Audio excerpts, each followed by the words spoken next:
नमस्कार, बहुत बहुत स्वागत है आपका। आप क्रिटिविजन न्यूज का एक्सप्लेनर देख रहे हैं। आपके साथ मैं हूं शबाब। यूजीसी लेक को लेकर के पूरे देश में जिस तरह हो हल्ला मचा है, ये आपसे छुपा नहीं है। बीजेपी जो कराना चाह रही थी वो उसने करा लिया, देश को बांट दिया। कुछ उसके फेवर में है, कुछ उसके खिलाफ में है। खैर, सुप्रीम कोर्ट ने इस मामले पर रोक लगा दी। चर्चा यूजीसी की नहीं है।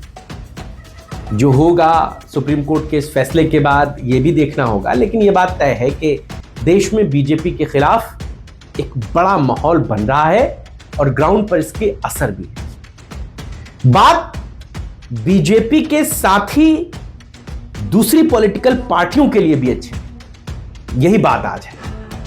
जयंत चौधरी आरएलडी के सर्वे सर्वा, उनकी पार्टी बीजेपी के गठबंधन में उत्तर प्रदेश में सत्ता का सुख भोग रही है। हालांकि चुनाव उन्होंने बीजेपी के साथ नहीं लड़ा, यह बात आपको पता है। अखिलेश यादव के साथ मिलकर उन्होंने 22 का चुनाव लड़ा था।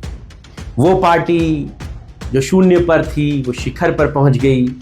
जयंत चौधरी भी शायद ये सोच नहीं पाए कि समाजवादी पार्टी के साथ उनको इतना बड़ा फायदा होगा।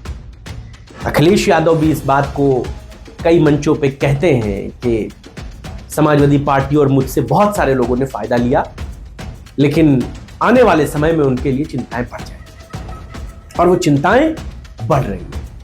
एक तरफ यूजीसी पर कोई भी नेता कोई बात करने को तैयार नहीं।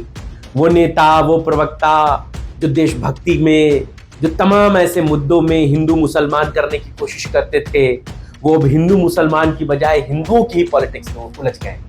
फिर चाहे अपर कास्ट का हो चाहे लोअर कास्ट का व्यक्ति हो, वो बीजेपी के खिलाफ। भाई, फैसला हुआ तो भी लोग खिलाफ हैं, उसके विरोध वाले, और अगर नहीं हुआ तो भी खिलाफ हैं जिनके फेवर में फैसला होना था। बीजेपी के लिए बड़ी गले की फांस बनी। 2-4 दिन पहले समाजवादी पार्टी के प्रदेश कार्यालय पर एक बड़ी बैठक हुई, सांसदों की बैठक। लगभग देश भर के जो 41 सांसद हैं उनके, 37 लोकसभा के और 4 राज्यसभा के, सभी लोग आए थे। आपने इस खबर को टीवी पर बहुत देखा होगा। इस खबर में एक पहलू छूट गया जो शायद आपने कहीं ना देखा हो, वो हम आपको बताएंगे। इस बैठक में पश्चिमी यूपी में समाजवादी पार्टी की कैराना से सांसद इकरा हसन चौधरी भी नजर आई थी। फुल फ्लैश में सपा सुप्रीमो के साथ, डिंपल जी के साथ वो पार्टी की बैठक में हिस्सा ले रही थी।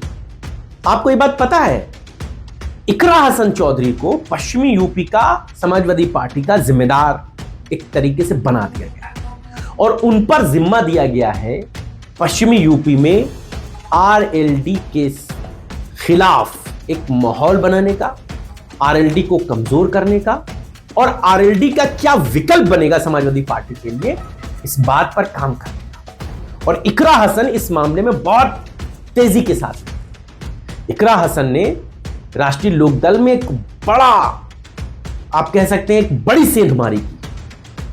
राष्ट्रीय लोकदल के तमाम नेताओं को, पहली पंक्ति के नेताओं पार्टी से तोड़ा है और समाजवादी पार्टी ज्वाइन कर। ये सारे लोग उसी दिन लखनऊ पहुंचे थे और इन्होंने अखिलेश यादव से पार्टी की सदस्यता ली थी।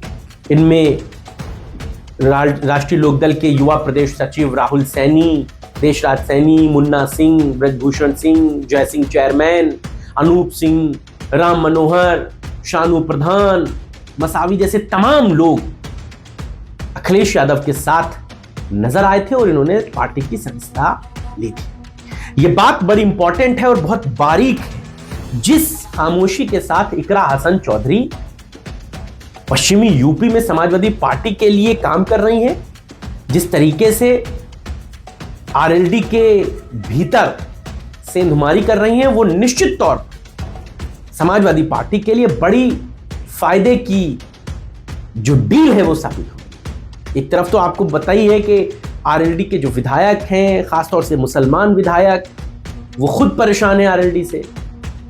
बहुत सारे ऐसे इश्यूज हुए, फिर चाहे सीएनआरसी का मामला रहा हो या फिर हाल फिलहाल के दिनों में जो वक्फ अमेंडमेंट बिल आया, ऐसे तमाम मुद्दे थे जिनमें मुसलमान विधायकों के सामने बड़ी चुनौती थी और आरएलडी कुछ कर नहीं पाए।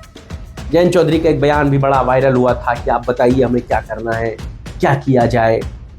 कर कुछ नहीं पाएंगे, ये बात आपको पता है। बीजेपी ने चौधरी साहब को दिल्ली में कुर्सी दे दी है, बाकी बचे कुछ विधायक योगी जी के साथ सत्ता में तो नहीं है, लेकिन मलाई तो खा ही रहे हैं, चल ही रहा है मामला। लेकिन अब 27 में तो चुनाव में जमीन पर फिर जाना है। अब जब जाओगे तब अब यूजीसी वाले पे भी बात होगी। अभी तक तो सिर्फ हिंदू मुसलमान में उलझा कर रखा था, अब इस इशू पर भी, ऐसे बहुत सारे इश्यूज पर भी जनता से बात करनी पड़ेगी, जनता को जवाब देना पड़ेगा। लेकिन इकरा हसन जिस तरीके से समाजवादी पार्टी के लिए मजबूत बैटिंग कर रही है पश्चिमी यूपी में, ये निश्चित तौर पर आने वाले वक्त में समाजवादी पार्टी के लिए बड़ा फ्रूटफुल सौदा साबित होगा। दो नेता, एक इकरा हसन चौधरी और एक राजकुमार भाटी, समाजवादी पार्टी के प्रवक्ता अतुल प्रधान विधायक, आशु मलिक विधायक, एक पूरी लॉबी जो है वो समाजवादी पार्टी के लिए वहां पर बहुत मजबूती के साथ काम कर रहे हैं। और गुर्जरों के बड़े सम्मेलन राजकुमार भाटी करा ही रहे हैं, अखिलेश यादव भी उसमें पहुंचे हैं। ये भी आपने तस्वीरें देखी, वीडियो देखे, तो साफ तौर से ये बात समझी और जानी जा सकती है कि इकरा हसन समाजवादी पार्टी के लिए बहुत तरीके से, बहुत बारीक लकीर पर काम कर रहे हैं। हालांकि उस बैठक में आपको पूर्व सांसद तबस्सुम हसन भी नजर आई होंगी। समाजवादी पार्टी के लिए ये बहुत बड़ी बात है कि सांसदों की बैठक में पूर्व सांसद को भी बुलाया गया, और सिर्फ एक ही पूर्व सांसद थी, तबस्सुम हसन, बाकी कोई नहीं था, कोई विधायक नहीं था, कोई कुछ नहीं था। तो इकरा हसन का ये काम करने का तौर तरीका आपको भी पता है, वो बेहद सादगी के साथ चुपचाप काम करती हैं। अब ये कितना फ्रूटफुल होगा पश्चिमी यूपी में, आप बताइएगा। और चौधरी साहब की जो राजनीति है वो कैसे इकरा हसन के जरिए हाशिए पर आती दिख रही है, इस बात पर आपकी क्या राय है, हमें आपकी राय का इंतजार रहेगा। फिलहाल इस चर्चा में इतना ही, इजाजत दीजिए, नमस्कार।